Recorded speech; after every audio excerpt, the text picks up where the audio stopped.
Greetings and salutations, and welcome to this very special 100th episode of Playwright Spotlight. Before we begin, smash that like button, subscribe to the channel, leave a comment down below, and share this show with a friend. If you're listening to us on your favorite podcast platform, be sure to leave a 5-star review and subscribe to the channel. And for those of you that have been with me before, it's a little bit of a different setup. We're not in my usual studio today, but what makes this very special episode that we tried to do once before, but the internet was so bad, we kept losing the feed. So we're going to give this a try because my guest today is a Tony Award-winning playwright. Credits include Double Double alongside partner Roger Rees, which has been translated into 16 languages, Leonardo's Ring, Dog and Pony with music and lyrics by Michael Patrick Walker, the Cher Show based on the early life and career of Cher, My Very Own British Invasion, and Peter and the Starcatcher. Other minor credits include Jersey Boys, Turn of the Century, and the Addams Family alongside Marshall Brickman. He earned a BA from Cornell University, an MFA from the Yale Drama School, and in 1980 to 1981, he was a teaching fellow at Harvard. He's a charter member of the American Repertory Theater. Finally, let's make this happen, ladies and gentlemen. Please welcome Rick Elice. Oh my goodness, it's hard to appear after that introduction. I should just go have dinner, I think. I think it would be harder to appear after we did this the first time, and that you just didn't throw up your hands in the air and say, "I can't do this." No, listen, I'm glad you. Obviously you've read a bio somewhere. Some of that is even true, So I'm well, there's another thing and I'll get into later because I do want to hit, because as much as we struggled last time, we didn't get deep into many questions. And the first question that I asked is, how does one become a Tony Award-winning playwright? Oh, and what did I say? Do you remember? You said something very clever, and the joke was lost. Oh, sorry. Well, and I'm not in a particularly clever frame of mind, so I'll just say that I can only answer for myself. I guess there may be people listening, perhaps there are, who have set out to become a writer for the theater. I never did. I've sort of been a pinball in my life. I've always loved the theater. The theater's been the great professional passion of my life. I grew up here in Manhattan, and my folks, when they were courting and dating and newlyweds, they went to the theater a lot because they too lived here. In those days, of course, theater tickets were cheaper than movie tickets, or right on a par with movie tickets. When I was a kid, I used to be able to go to see a Broadway musical for 90 cents, which was, that was like 9/10 of my allowance. So, it was something that I could do with some regularity when I wanted to do it. And they took me and my brother to the theater from a young age. I was actually 3 when I was taken to a show by my mom on a Saturday because she couldn't get a babysitter, I guess, and she wanted to see this show. And she said it was the first time in my life that I had ever not been talking in those 3 years. So she started taking me again because it was, she really wanted a break from listening to me. And the rule was, when the lights go down, you're not allowed to say anything until the lights come back up. So I learned early on the protocol of going to the theater. I also fell in love with going to the theater. So for me, it was always my goal to somehow figure out something to do to earn a living in the theater. I've held, I guess, probably every single job you could have. I'm trying to think of, I haven't been a head carpenter or a head electrician, fortunately, for the people who sit on chairs and who turn switches on and off. Otherwise, people would be in the hospital from, injury and electrification. But I think I've had every other job. And so in that litany of employment, sort of the Ben Franklin of the theater, because I've never been able to hold a job, I'm now, for the last almost 20 years, I've been writing shows, only because I had an opportunity to write a show. It turned out to be successful. And as a result, I got asked to do it again. If that first show had not been successful, then, I would be interviewing you now. I don't know about that, but yeah, so I want to get in that because you mentioned you kind of said it was I think you actually said it was an accident. How so? Go into the whole aspect of how Jersey Boys came to be, because it was a very unique opportunity, or if I'm Well, not mistaken. it was just so random, James. You know, I worked at an advertising agency for close to 20 years as creative director and eventually a equity stakeholder in the company. And I had a long list of clients. And when I left advertising at the beginning of the new century, which seemed like a good time to change direction, I became a creative consultant at a motion picture studio in California. And one day out there, whilst I was doing a joke polish on a script or something, the phone rang, and it was one of my former clients, a music industry guy. This was, I guess, about 2002, and a show called Mamma Mia had just opened on Broadway, which was the ABBA song book retrofitted, I guess, into a story retrofitted into the song list of the great ABBA songs, and it was very popular. And this guy called and said, "I have the rights to the hi," he said, I have the rights to the Four Seasons musical music. Would you want to write a musical?" And I said, "Well, I love Vivaldi, but do I think that there's a whole show in it? Gee, I don't know. It seems a little esoteric, perhaps." He said, "No, you idiot, not Vivaldi, whoever that is. Frankie Valli and the Four Seasons." And I said, "Frankie Valli, the guy with the high voice? I knew the Four Seasons songs from when I was a little boy.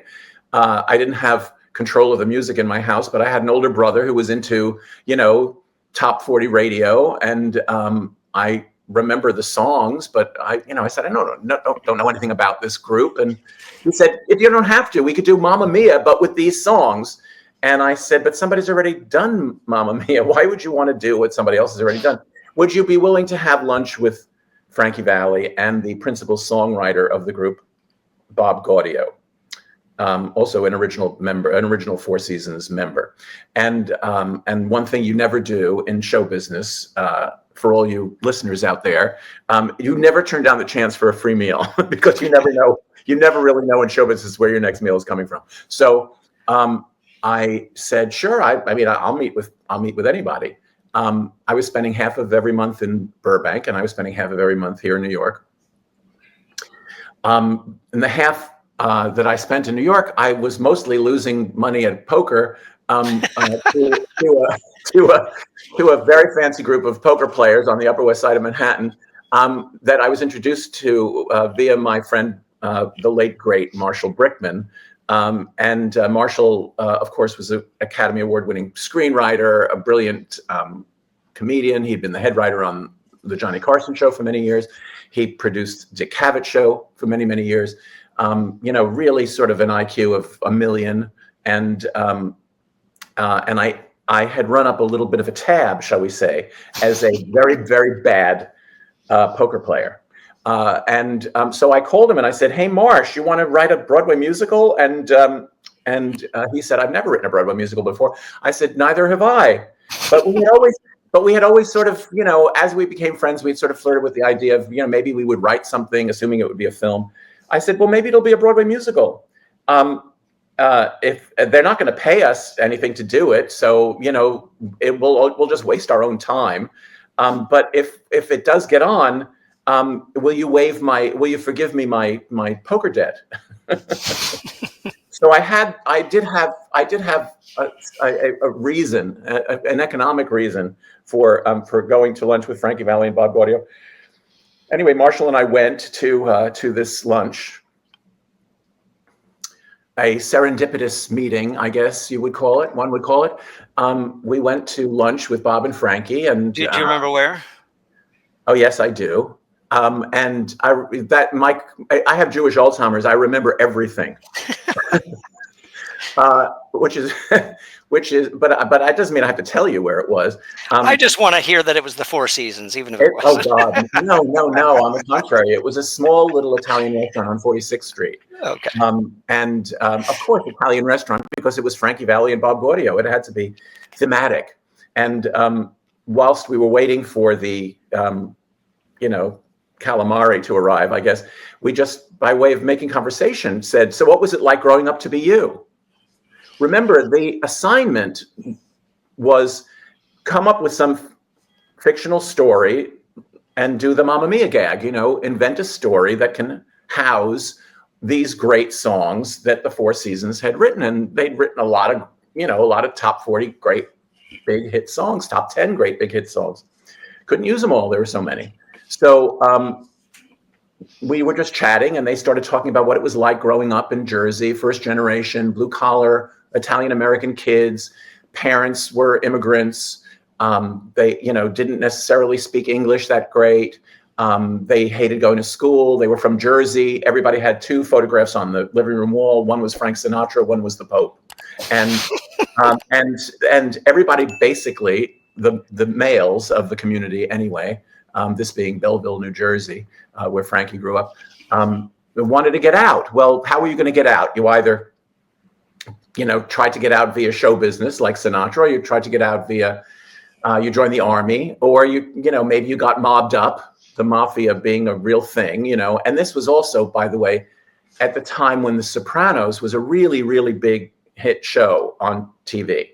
And, on the cover of magazines, and it was part of the everyday conversation, certainly the water cooler conversations going on. It was a big cultural moment that Italian Americans were having, and that indeed the organized crime, was sort of being depicted every Sunday night, and the country was really invested in it. And Bob and Frankie started telling us about growing up adjacent to the mob, and how, a couple of very big, particularly large, famous mob guys were the big supporters of their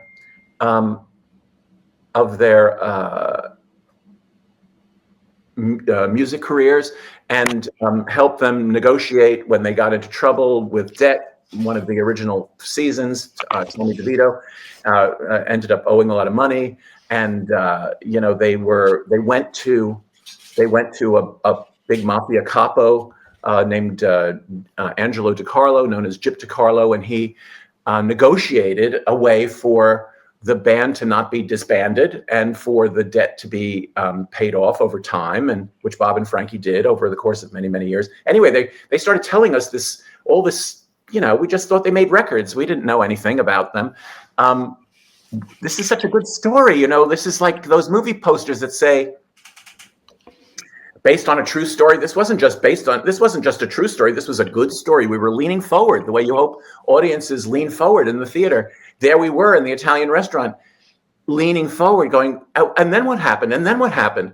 And they told us this, compelling narrative, what it was like growing up being them. And they were super interesting guys, and they were very nice, friendly guys. And we said, well, why don't you do that? The idea of a musical biography wasn't anything that the producer who called me, the music guy who called me with the rights, had ventured. But we were so interested, we thought, if we're interested, maybe audiences would be interested. How come we've never heard this story? Well, they said, we were never written about because we weren't part of the cultural elite. We didn't come from England. We didn't have long hair. We didn't have accents like the British invasion bands. We came from the wrong side of the river. Jersey is a little bit of a joke state in the culture capital of New York, meaning Manhattan. And so they were never written about. They were never in the teen fan magazines. And so we thought, well, it's an untold story. So maybe we should do that. And they said, well, we don't want to be cartoons. So we said, well, we'll write a few scenes. And, we talked to them. We interviewed them on the East Coast, on the West Coast, because Frankie by then was living full time on the West Coast, and Bob Gaudio and his lovely wife Judy had a place also in Beverly Hills at the time. And so, because I was out in California half of every month, I spent a few days interviewing them out there, and came back with lots of notes. And Marshall and I wrote a few scenes, and they liked the scenes. And then they said, "Okay, what do we do next?"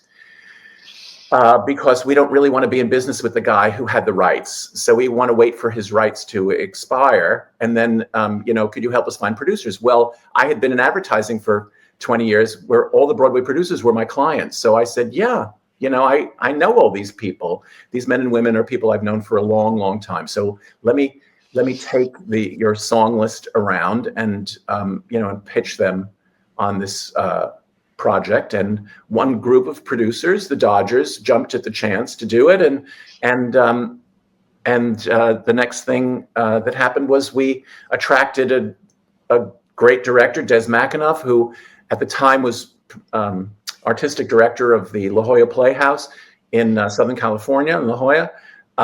Dangerous, we thought, because Southern California was Beach Boys territory, and the Four Seasons didn't really sell any records in Southern California. But we thought, Des wanted to do it, and we still hadn't even written the whole script. It seems to me that something fell through in the summer of 2004. So we waited for the rights to expire from the music industry guy. That took us into 2003. By the summer of 2003, the Dodgers had come on as the producers. In November of 2003, Des McAnuff agreed to direct it, whatever it was going to be. And he said, can you write it fast? Because I have a slot in August of 2004. We would start rehearsals in August. And so Marshall and I, because we were first timers, we didn't know that it was supposed to take, 30 years to write a show. So we said, sure, we will write it. We'll write it very, very quickly. So we were writing the script and auditioning actors with monologues that we wrote just for auditions. And we thought those monologues were good. So we ended up putting them into the script of the show. And, it was all sort of coming together very, very quickly. And in August 2004, with a cast that was assembled out of New York and also out of the West Coast, because Des, of course, knew a lot of actors from the West Coast because he was working there. We started rehearsals for the show that became Jersey Boys. We opened in October in California, and almost exactly a year later, we were previewing on Broadway. Wow. It never really happens that quickly these days. It used to happen very, very fast. A lot of people say that Gypsy, for example, a musical, that many people think is the greatest musical ever written. I've heard it was 6 months from the time that somebody said, I want to take this book by Gypsy Rose Lee and I want to turn it into a Broadway musical, to opening on Broadway. 6 months, which included the writing of it, the casting of it, the rehearsing of it, the out of town of it, and the coming to New York and opening the show on Broadway. 6 months. That's really, really fast. But of course, that was, a long 65 years ago now. So, the whole business of Broadway, the business model of Broadway has changed so much in the last couple of generations from what it was then. And all of those changes are why it now takes so much longer to get a show on. So I'm sorry, that was a very, very long question. A very, very long answer to a very, very short question. But it's great. So now, how much? So this is your first musical, and then it becomes a Broadway success, just like that. So how much playwriting had you done prior, outside of musicals? I had written a play with my wonderful late husband, Roger Rees. I'm turning this way because I'm looking at a picture of him. He was a great actor and one of the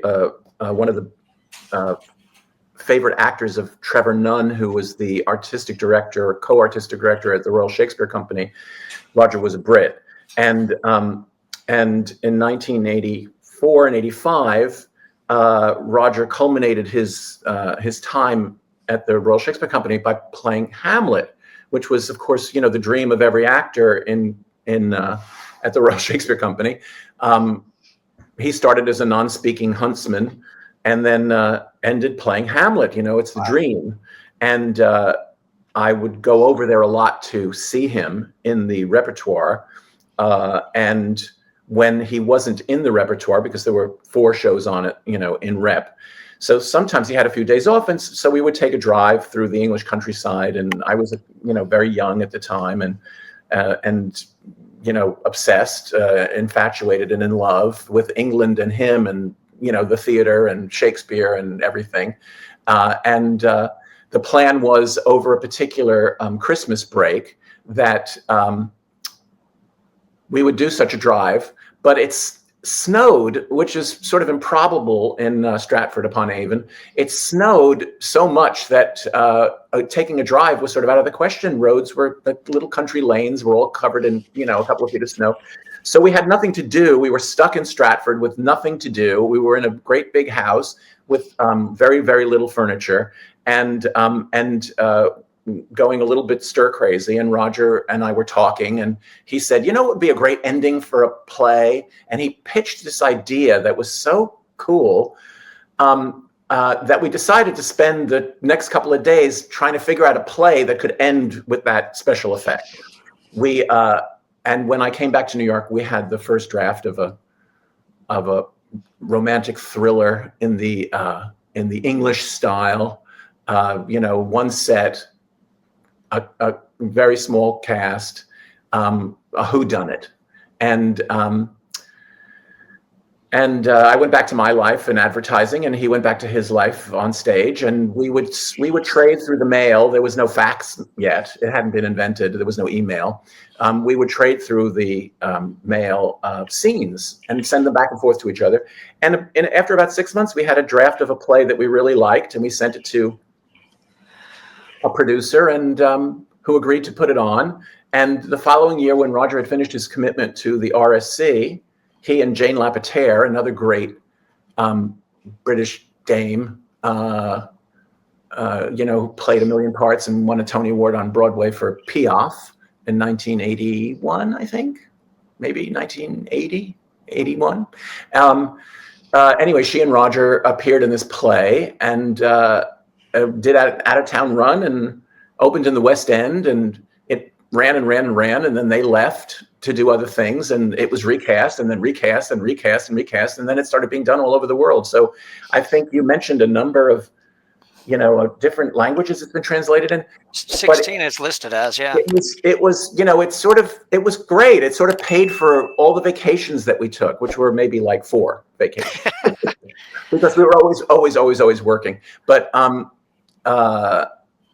it was this great experience to work together, and to bring something that didn't exist into existence. And we got to do it again towards the end of Roger's life on a play called Peter and the Starcatcher, which I wrote and Roger co-directed. So it sort of bookended my career with Raj in those years that we were together.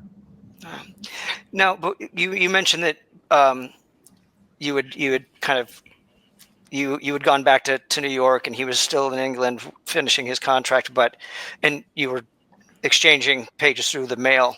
But prior to that, when you guys were, there was a particular device that assisted in your writing, and it was one particular thing that was in that room at that house. The egg timer. The egg timer. The egg timer. Well, Trevor Nunn, the great Trevor Nunn, who is one of the great directors. He directed Les Miserables, and he directed Cats, and he directed 1,000 plays, and of course all of Shakespeare's plays, the whole 36 of them. And he sort of brought Roger up through the company as a from a non-speaking huntsman to Hamlet. Gave him the great role of his career, Nicholas Nickleby, in that show that that took Broadway by storm in 1981. Because Trevor was in and out of Stratford in 1984, he gave Roger his house to live in, because he was playing Hamlet and Barone, and he was a big RSC star at that time. So Trevor said, "Take my house." So it just didn't have anything in it. There was a bed, and there was I think a table and a couple of chairs, and in the kitchen. I think the table and a couple of chairs were in the kitchen, and there was over here, there was a stove, and over there was a small little fridge, because it was England, and on the stove was an egg timer. So that's what we did in that first snowed-in weekend when we had nothing to do but hatch a play. We set the egg timer for 8 minutes, and when the ding went off, we switched pads. So it really was written by the two of us, but not together. We just kept swapping pads and swapping pads and swapping pads, and at the end we read back what we had, and it kind of it's a weird way to work. I wouldn't recommend it. Wouldn't recommend it unless a weekend when you're snowed in. Right. But it was a great way to spend the weekend. So you guys are just working off of each other's scenes, like, all right, Roger's done with his scene, he gives it to you, and then you continue, and then he continued, and then you just kind of what works and what doesn't. It seems to me that we made a list. We knew how we wanted it to end with this great effect, which he was right about. I mean, there's never been a performance of this play where people don't gasp and run up to the stage to see it's pretty amazing. But we work backwards from there to come up with a scenario, which was really a fancy word for an outline. So okay, the first scene, this will happen, and then there'll be a scene after that, and this will happen, and the third scene, this will happen, etc. And here's where we'll break for the interval, and then we top of Act 2, this will happen, and this, and then this, and then this, and so we weren't just randomly saying, I'm just going to write something, and it miraculously turned out to be the same people. We knew that the two characters were going to be these two characters, and in the first scene we needed to accomplish this, in the second scene this, in the third scene this. So he took the first scene, I took the second scene. Ding, the egg timer went. So then we swapped, and so I and that's how we did it. So we sort of checkerboarded writing it, thanks to the egg timer, and that's how we were able to do it, I think, in such a short period of time. Sure, yeah. Because I'm fascinated by this, but I'm also intrigued by this device that you hint at, and I'm glad that you've, in both our conversations, have not given it away. Oh, it would be terrible to give it away because it's what they call a coup de théâtre at the Comédie Française. It was a great. Roger was a very, very brilliant stage wizard. He knew a lot about acting, but he knew. He'd been in so many plays with so many great actors, and directed by so many great directors that lots of high concept productions. So he was very canny about achieving effects. Wouldn't it be great to do something at the end of a play that would make the audience so stunned that they would actually rush the stage to make sure that what they were seeing was actually what they were seeing? A moment at the end of a play where the audience literally can't believe their eyes. And I said, oh yeah, like what? And he said, well, something happens to that somebody over here on stage left, and it's terrible. And while the audience is absorbing that happening, the door opens on stage right, and the same actor walks in and continues the scene. And the audience is like, well, is it twins? I mean, if it's not twins, then how the F did they do this? And Roger said, and here's how you would do it. And it was so breathtakingly simple, as lots of the great theater tricks are. Breathtakingly simple. And probably something that was done in Victorian theater, where the hologram was invented. For example, before the technology that produces holograms now, there's this thing called Pepper's Ghost, which people can look up and find out what it is. But it's a Victorian theater trick that doesn't involve any computers or any hydraulics. It's just theater magic. Theater magic is as old as theater. People didn't really die when they murdered their mothers in the Greek plays, because they needed to do it again the next day. So, how did they do it? How did you do the theater magic? Theater magic is one of the great thrills of going to the theater. It's happening right in front of your face. But how did they do that? How'd they do it? And it's when you find out, as in all magic, when you find out how it's actually done, the answer can sometimes be a little bit disappointing because it's mundane. But the effect is the opposite of mundane. The effect is thrilling, scintillating. You get goosebumps. If you can have a goosebump experience, and Roger pitched this goosebump experience, and by God, the first time we previewed the play in a little town called Watford, about 40 minutes outside of London, at the Watford Playhouse, the Watford Palace, I think it's called. It's sort of like the Old Vic. It's a beautiful Regency theater, and there they were, first time ever, brand new play, lots of new pages. What the hell's going to happen? And when this thing happened at the end, a woman, 10 rows back, went running up to the edge of the stage to stare. She did exactly what Roger a year before said. I guarantee you some people will run up to the stage. And by God, on the very first performance, somebody did that. And she wasn't a ringer. And I thought, wow, this is great. I love this. I love writing for theater. So if you could have a great idea, that was, I guess, the moment where I thought, oh, writing for the theater could be a lot of fun. You have an idea, and somebody has to realize it live in a way that can be reproduced night after night after night. It's not something that you can just get away with once.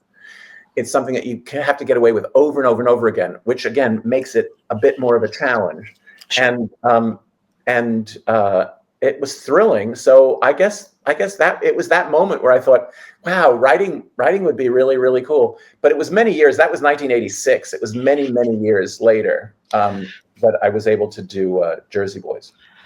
Just going from the West End to Broadway, as one does it, in 2 shows. So the question I have for you then, in regards to the effect, which by the way, James, yes. there's luck. No one should infer from my long-windedness that I'm some sort of expert. In Jersey Boys, one of the characters talks a lot about the stars being in alignment. The stars were very much in alignment for me with Double Double in 1986, and again with Jersey Boys in 2004, and then on Broadway in 2005. By that I mean Marshall and I think we're exactly the right people to end up doing this, because we had a particular point of view about the material that made it something a little different from a typical musical biography. Right. It was also there weren't musical biographies then, right. So we sort of caught people unawares. It was a great story. Good theater is always helped when there's a great story and compelling characters that the audience cares about. We had a great story. We had a cavalcade of great songs that the audience really loved. The people who were the big fans of the records when they were teenagers had aged into exactly the demographic of the avid ticket buyer for the theater, and that was serendipitous. But that's what I mean by the stars being in alignment. Sure. Des McAnuff was the perfect person to direct it. The Dodgers were the perfect producers to produce it. The cast were the perfect actors to do it. And none of that had anything to do with me or my skills or lack thereof. So I just want to be clear that luck has a lot to do with it. Luck, I mean, being able to get a theater where the show was going to play well and not be too big and not be too small, where the actors that we wanted were available because they weren't doing something else at that time, where the director was available at the time that the actors were available, at the time that the theater was available, all at the same time. All the pieces that needed to fall into place managed to fall into place. There were, and that's what I mean by luck. If you have that kind of luck, it's a great gift, and I had that kind of luck.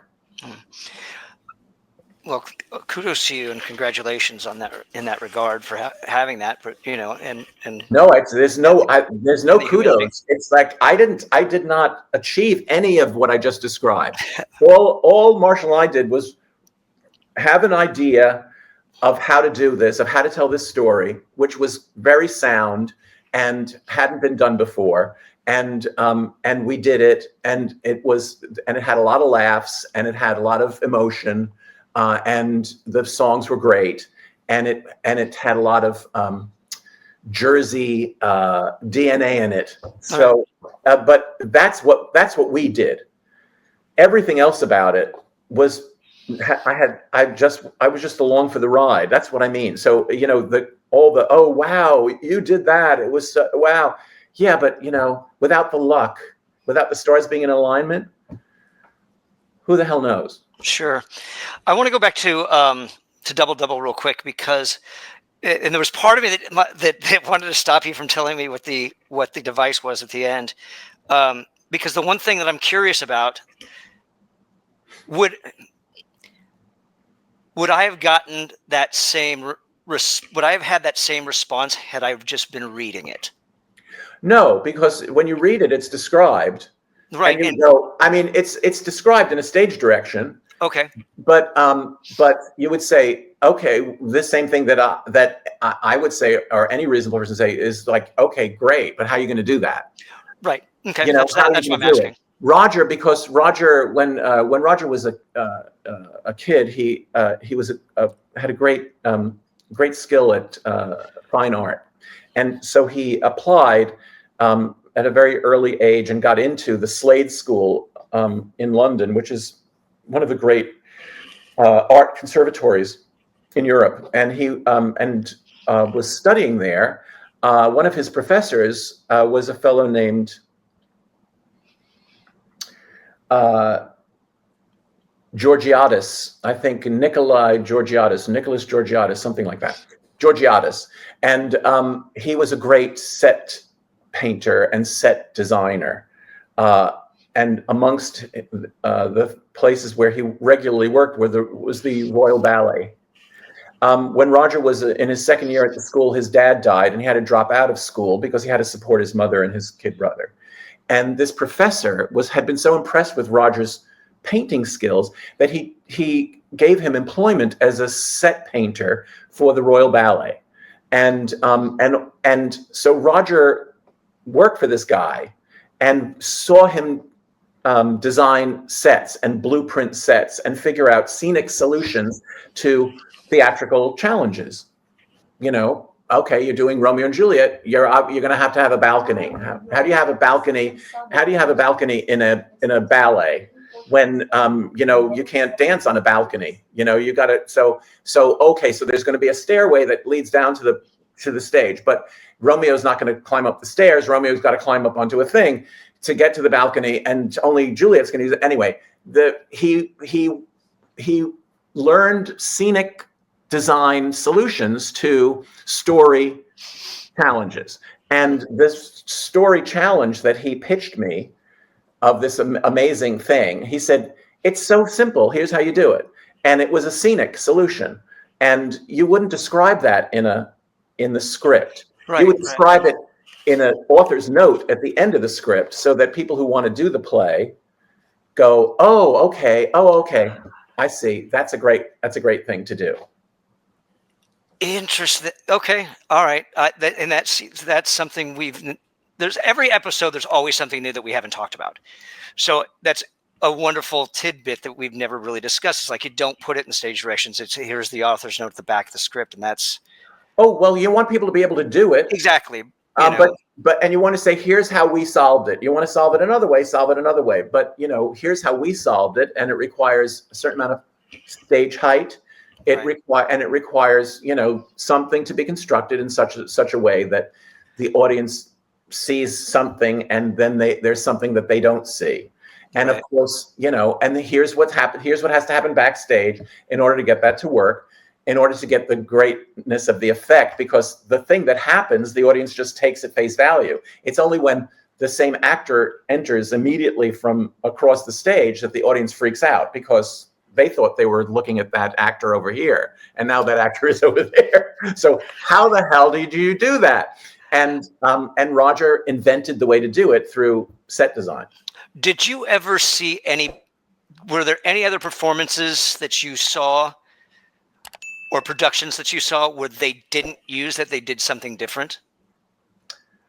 No, I don't Okay, know that. I don't know that that's ever been done. I think that because I remember one time there was a theater that had a theater in L.A. wanted to do it, and it was one of the small little theaters, on Melrose or something like that, and I said, well, you can't do it the way we've done it because you just don't have the height. You need to be able to have some height.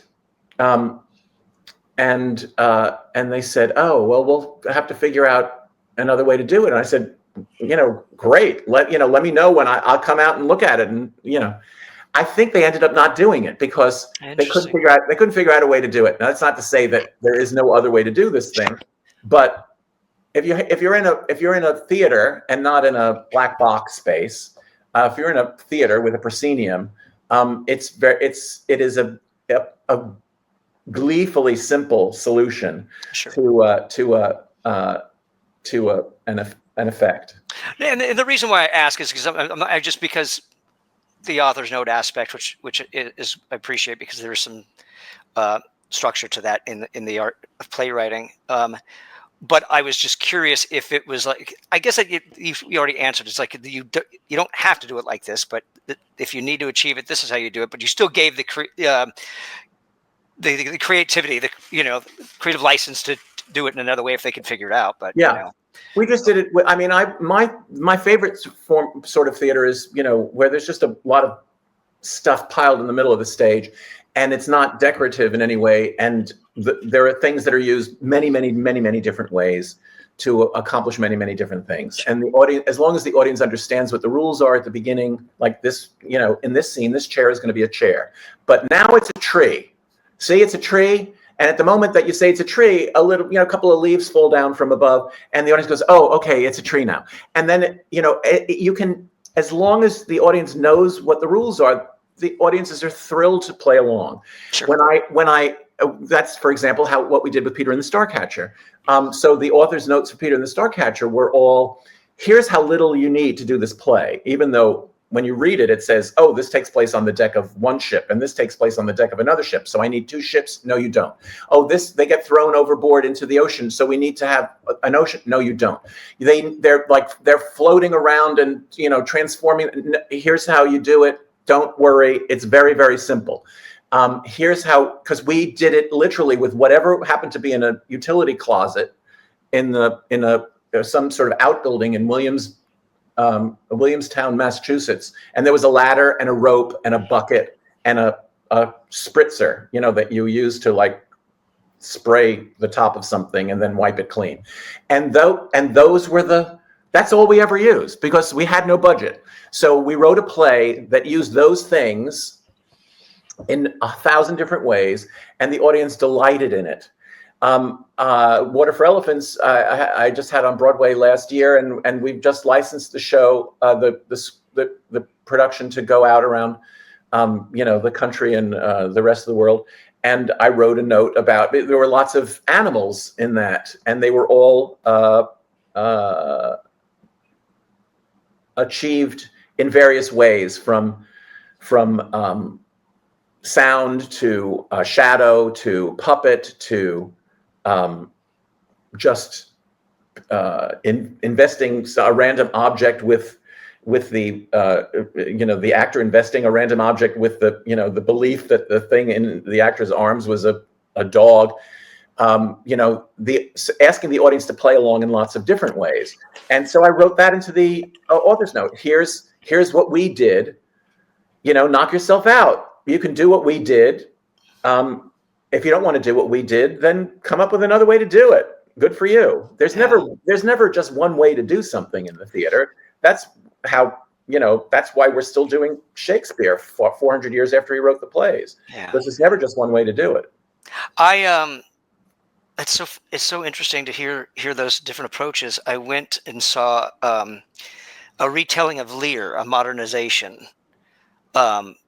And it's called Lear Redux, and they just basically the guy used 70% of Lear's dialogue, and then but he's a former actor who's losing his mind, and so his family has to just play along with it. But one of the things, so Cordelia is Cordelia is the dog, and so there's this woman with her hand in this dog puppet. And I'm just like, because I'm not big for personification. I don't like when actors play animals or something like that because they usually don't do it very well. But you just fell in love with it. You bought into every moment. It's great. You know, it's great. I saw a production recently of King Lear where Glenda Jackson played Lear, and they didn't call it Queen Lear. She just played King Lear, except she was Glenda Jackson, and she was quite old. And and at the end, when Cordelia needs to, when the script says enter Lear carrying the body of his daughter Cordelia, well, she couldn't do that. She weighed like 30 pounds, and she was 90 years old, and so she didn't come in carrying. And I thought, okay, well, where's Cordelia?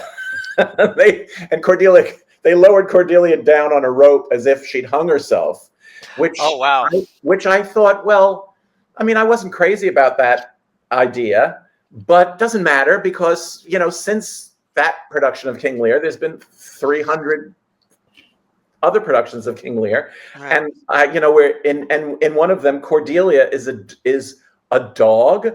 I think that's great because if you're crazy, you actually can believe that your dog is your kid. Yeah. And he's crazy. If you want to say in my Lear, he's really, really crazy. He's not just old and doddering and they call him crazy. Maybe he's actually crazy. I mean, Shakespeare's big enough. These characters are big enough to stand up to any of these interpretations because there's always going to be another one right around the corner. That's the beauty of it. Yeah. I was very pleasantly surprised. John Firmenich Boca did a fascinating job. So I want to touch base on something, and it'll play into Water for Elephants as well, because one of the things that I didn't include in the bio that I said I did want to touch on is your adaptation of The Princess Bride. Oh, now that it was listed in 2019, I'm like, oh, maybe it's already done, but I think you touched base. No, it hasn't happened yet. It hasn't happened yet. Sorry. That's okay. Princess Bride hasn't happened yet. COVID happened instead, and I keep forgetting about that. And it stalled us. It stalled everybody's theater. Sure. But it stalled Princess Bride, and then some of the personnel changed because of the stall. And but now we're full steam ahead with our present team, which is an exciting team, I think, and a great one. And we're about to have a workshop at the end of the summer of the piece from beginning to end, which is very gratifying because. Some of us have been working on it for a long time, but I got to meet Bill Goldman, the great late William Goldman. One of the boldface names that, if you grew up in New York, you grew up understanding what boldface meant because William Goldman's name was always one of those names.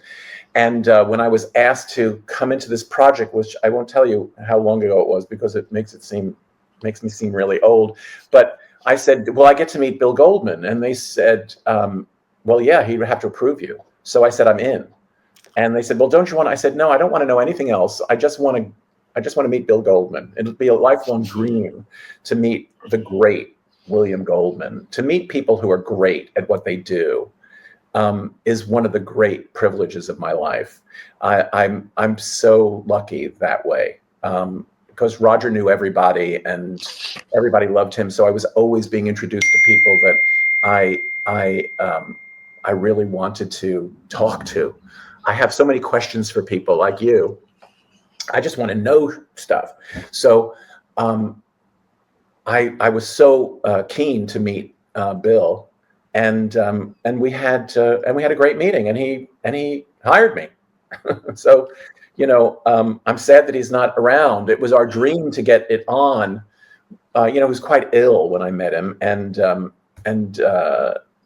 we tried. We really, really tried to get it on before he passed, but we did not succeed in that. But his family are solidly behind what we're doing, and they'll certainly be there. Good. Good. Yeah. So when it comes to adapting something to this extent, when you're talking about film, how do you attempt to keep everything intact? Oh, no. But also, The Princess Bride, before it was a film, was, a novel, quite a few pages. I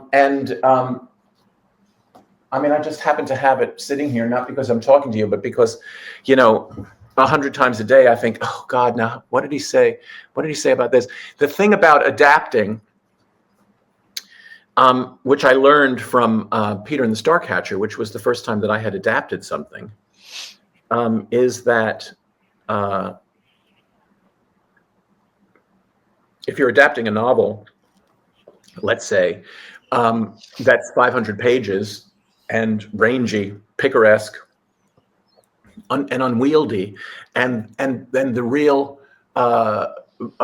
substantial share of charm of the piece is in the actual narrative language of the author. You think, well, how are you going to adapt this? You can't, in the theater, you just can't always default to having a narrator character so that you can actually have somebody reading things exactly the way Bill Goldman wrote them. Right. And I don't think that Bill was particularly keen on anything like that either. Sure.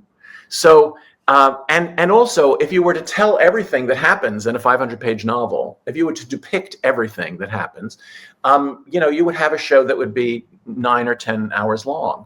And of course, there was a time when that was thrilling, i.e., The Life and Adventures of Nicholas Nickleby, for example, that the Royal Shakespeare Company did in 1979 and 80 in England, and then in 81 on Broadway for a limited time, was, their sort of unique selling proposition, their calling card was, this is really, really, really, really long. And you have to, and it's going to take a whole day for you to see it.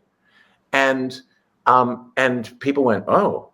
Now, but again, that was before the internet and social media. Our attention spans were different in those days. And people would say, yeah, that sounds like a great thing. Now, people want to be in the theater for, 90 minutes, no intermission. They want to get home. They want to get out of Midtown Manhattan. It's like, that get back to doing whatever they're doing. They've got their phone in one hand and the playbill in the other hand, and they're, you're never disconnected. It's just getting the audience's attention to begin a play is so different now with the, oh, that's the thunder outside. I warned you. I thought I heard it a couple times earlier. Yeah. If the world suddenly ends, I'm glad that it ends with this conversation, that, you have to figure out, how to, I guess a good thing to call it would be an organizing principle. You have to come up with an organizing principle. And the organizing principle will help you decide what your principles of inclusion and exclusion are, because there's going to be a lot that you're going to have to exclude if you're going to do a show that's 2 hours long based on a 500-page novel. If you're going to do a show that's 2 hours long, that's a musical, Jersey Boys has 45 minutes of chit chat, as the actors like to call it, and an hour and 5 minutes of music and a 18-minute intermission. 45 minutes of dialogue. And there's a lot of story. So you have to, your principles of inclusion and exclusion you really have to stick with them, or else you're going to end up with a show that's too long and the audience is going to be bored and they're going to want to go home and they're not going to tell their friends to come to see it. And I like it better when they tell their friends to go to see the show.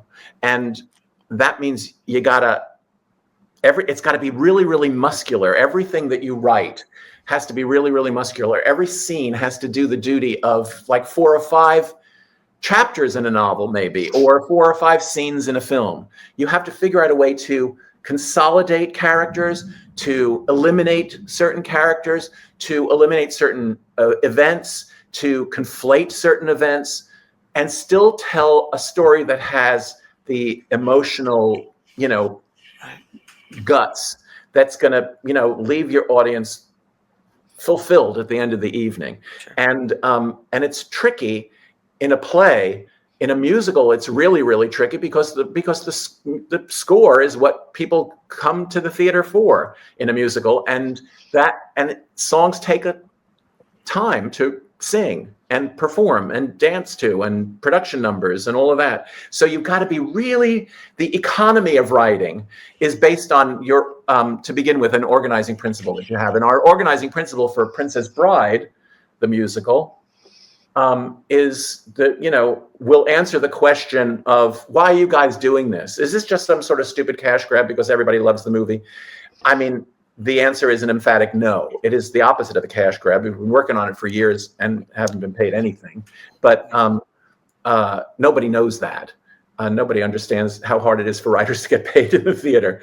But you don't get paid until a show is performing, because you get paid out of the receipts. You don't, there's otherwise. It's not like Hollywood, where you get paid to start work and then you get paid when you hand in your first draft. It's not like that in the theater. But the economy of your storytelling, which is your duty to the underlying material, because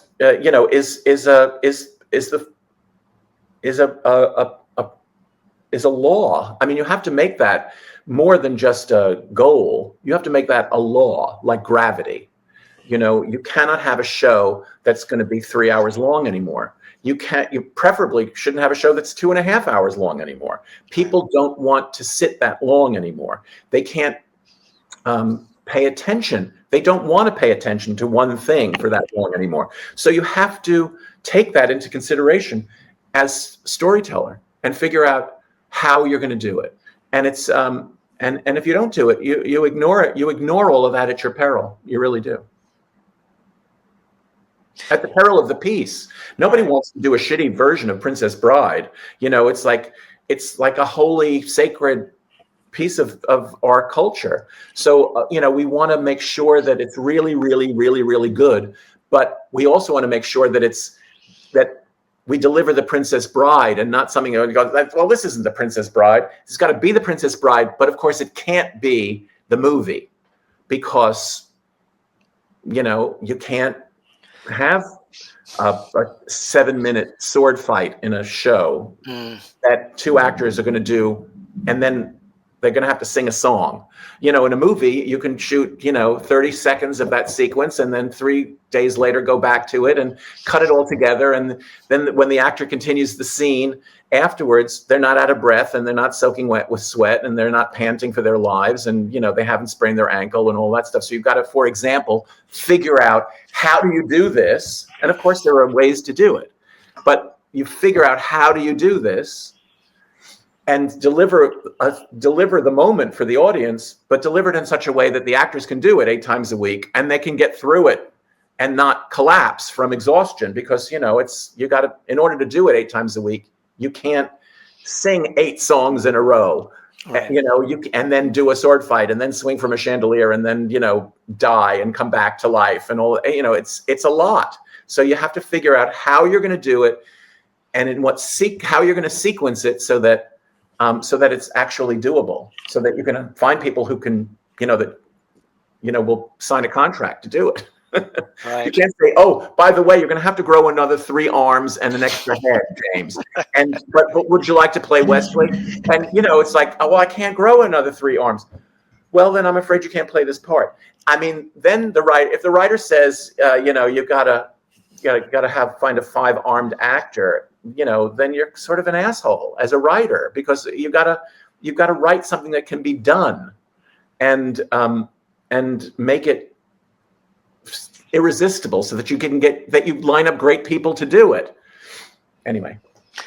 So that covers the book aspect. Now, going back to Water for Elephants, how do you work on an adaptation from a film for something for the stage? Well, one of the reasons I was asked to do Water for Elephants was because the producers liked what I did for Peter and the Starcatcher, and so what I wrote was something that could be done really with just a lot of junk, and I found clips of things to support my contention that you didn't need to have any animals and still tell a story where the title character is an animal. And then so I did, along with the songwriters, and then when we went to hire a director, we interviewed directors and said, this is not going to be the Christmas show at Radio City where there's a real camel and there's a real, polar bear and there's 3,000 people. This is, here's how we want to do this. Here's how we've written it. Is that interesting to you? And if the answer is yes, then how would you go about realizing it in a way that's faithful not to the film? Because again, Water for Elephants really, what I was asked to do was adapt the novel Water for Elephants, and that's which is a very popular novel. The film, of course, in a movie, if you have if you have an elephant that's this big, and you look like an idiot. Because everybody knows that elephants are gigantic. And in the movie, you better damn well deliver an actual elephant. And they did. It was actually 3 elephants because, one elephant had just the right eye that, was sad looking. And one elephant was able to do the thing with the stake, pulling the stake out of the ground. So that was the second elephant. And the third elephant was for the wide shots because they, sort of a funny, sort of a shilly-shally rump movement when the elephant walked away, which sort of humanized or personified, anthropomorphized the animal to some degree, which the director of the film liked. This is true about movies, where people are on horseback. It's frequently what looks like the horse in, the horse in War Horse was actually a half a dozen horses, because horses can do certain things and they can't do other things. So but it's a movie. If you're shooting the Huckleberry Finn story as a movie, you better shoot it on the Mississippi River or some kind of river. Right. But if you're doing it as a Broadway musical, you can say, "Oh, see all these planks of wood, disappearing into a forced perspective upstage. That's the Mississippi," and the audience goes, "Okay." And nobody's expecting to see a river. I don't think anyone was expecting to see an actual elephant in Water for Elephants. If they were, I don't think that they would have been disappointed by the way we delivered the elephant. We delivered the elephant in 5 or 6 different iterations before you actually see the complete elephant, because the organizing principle, which allowed us to do that I had, was to make the story a memory play and not just a story being told. In the novel, an old man is telling the story to somebody. And we cut from the present day to the past. By making a simple adjustment saying it is entirely a memory play, and therefore you remember things. You don't remember every single thing about every person you've ever known. I'll remember you with headphones on your head, for example, and I have no idea whether you're wearing pants or whether you're wearing shorts or whether you're in your underwear or whether you have socks on or shoes, and so I'll never imagine the rest of you. I'll only ever imagine what I see. Right. And if I'm telling somebody about this conversation that we're having, I'm going to depict you in that way. And so the elephant and the other animals are depicted in ways, sort of as in fragmentary ways, because the guy who's telling the story is old, and he says, "I'm old. I don't really remember everything," So he casts doubt on the accuracy of his memory, which is interesting to me theatrically, as opposed to a reliable narrator, the once upon a time, here's what happened kind of narrator, as opposed to an unreliable narrator who says, "Oh, there were 700, people there," and you see 3 people, and you go, "Okay, it's not that they can't afford 697 other people, it's that he's just exaggerating because he's an old coot." Or, the thing that's really, really tragic can be described in a much more consolidated, detailed way, if you're doing something like a stampede at the end of a show. But if you're doing a stampede in a film, you have to show a stampede. Right. Because film is a literal medium. Television is a literal medium. The theater is a medium of metaphor and imagination. So the audience's imagination is part of my budget. And I can use that. I can use their collective imagination to keep the experience interactive, because the theater is really the first interactive game, right? Storytelling was the first interactive game.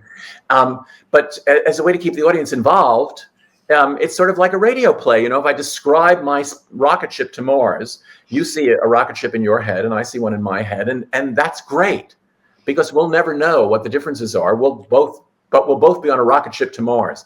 And all you need is a sound effect. And everybody imagines their own thing.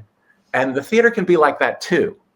As long as you've figured out a way for there to be permission that's not just, we didn't want to spend any money. So the memory play aspect, the organizing principle of memory play for Water for Elephants was very, very useful for me. Yeah. Well, that's my ignorance, because here I am only knowing the movie version, not knowing. So I'm glad to hear that. No, it's not. There's no ignorance. Most people have never heard have no idea The Princess Bride was a novel. I mean, Water for Elephants is much more recent, and it was a very popular novel, and the movie was not a very popular movie, which was why we were able to really not have to deal with the movie. Yeah. People didn't come hoping to see the movie, because most people hadn't seen the movie. Right. Are you, obviously we've already talked about Princess Bride, are you working on anything else right now? Or do you do just one project at a time? No, I can't.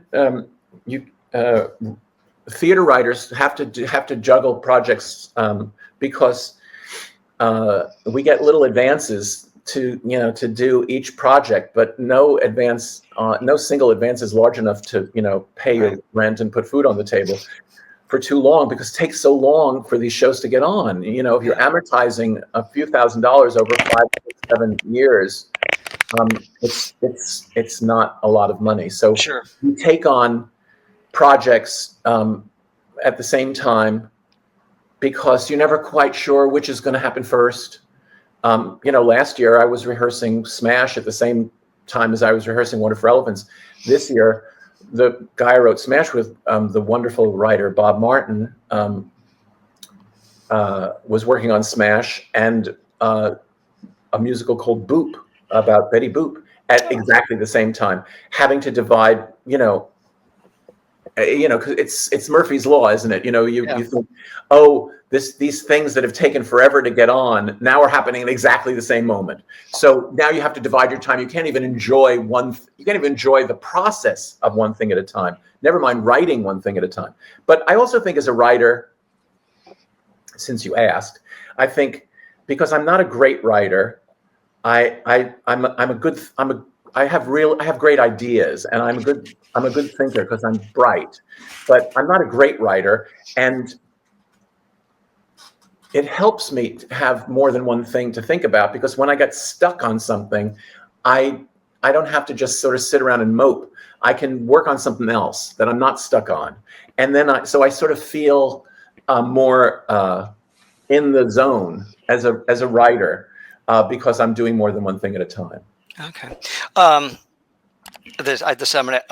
These are the 3 questions that I always end with, so forgive me for this next one, because it's, where can people find your work?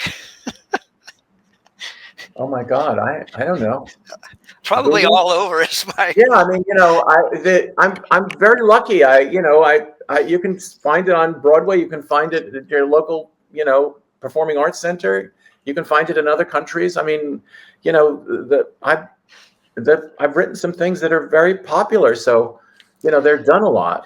I mean, it gives me great pleasure to get. I had a cup of coffee last week with a kid who was the music director of a high school production of Peter and the Starcatcher that I didn't go to see because it was somewhere far away, and but his mother wrote me an email. Somehow, I don't know how she got my email address now that I think of it, but would you talk to my son? He's the music director of Peter and the Starcatcher, and it would mean so much. So yeah, sure. I write letters to actors, and I talk to music directors on Zoom, and sometimes I hold forth to classrooms if it's something that's close enough nearby that I can go to see something locally. I saw a production of Jersey Boys last year at Paper Mill Playhouse in New Jersey, which was great. And it was exciting to be there, so many years after we'd done it, to see kids who were probably, little children when we opened the show, and now there they are playing those characters. It's wonderful to be able to see stuff, but you can still participate without actually being there. Thanks to it's one of the things that the internet is good for, actually. So, but I mean, even like double, like it's available. I'm sure that you can get. Oh yeah, you can buy the script. I mean, the scripts are published. Double is published by Samuel French, which is now owned by another company, Concord Theatricals. Concord Theatrical. So you can get that, and you can get all my other stuff is either at MTI, which is Music Theater International, or TRW, which is Theatrical Rights Worldwide, or Broadway Licensing, which I think was also now just bought by Concord Theatrical. So, they're all sort of merging. Yeah. But these are the licensing houses, and you can contact those places and say, get me the script to Water for Elephants, and you'll have it sent to you. Sent to you in the mail. Post haste. And final question: are you on the socials? No. Good for you. No, I don't. I think it's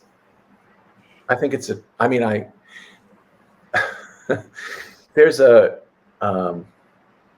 I think social media is great for certain things, right? But I'm not quite sure what they are anymore. Yeah. But I know that it's also really bad for certain things, and I also feel like there's a certain kind of egomania to thinking that somebody wants to know what I had for lunch. I'm just not that interesting to post things about myself. I'd rather talk about my work than about me, because I know exactly how dull I am, and I also think it's like that's private. Sure. I don't get this. I don't get the. It feels to me like egomania that everything that I do is so interesting that I have to become an influencer. I think the idea of influencers is a little sketchy. Sure. Sure. People who everyone's got an opinion. Everyone with a pulse has an opinion. I'm not sure that all opinions are equal. That's all. Sure. Fair enough. Well, I will tell you one thing. There was nothing dull about this conversation, Rick. So is it over? I thought we were going to go for 2 hours. Well, we can if you want.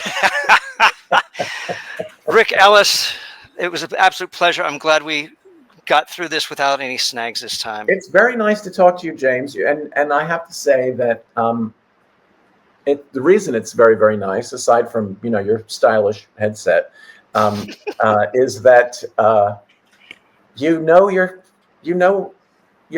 shit.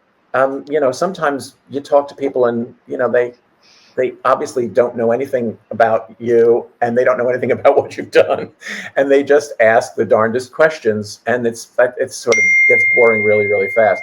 So I appreciate the effort you put into making this happen, and not just the whatever expense you had to go to upgrade your whatever you upgraded. I just changed locations. So. Thanks for coming on to this episode of Playwright Spotlight, Rick. Good to meet you. Take care. Likewise. Thank you. Thank you for coming on to this episode of Thank you for tuning into this episode of Playwright Spotlight. Again, smash that like button, subscribe to the channel, leave a comment down below, and share the show with a friend. If you're listening to us on your favorite podcast platform, be sure to leave a 5-star review and subscribe to the channel. And in the meantime, until we see each other again, keep writing.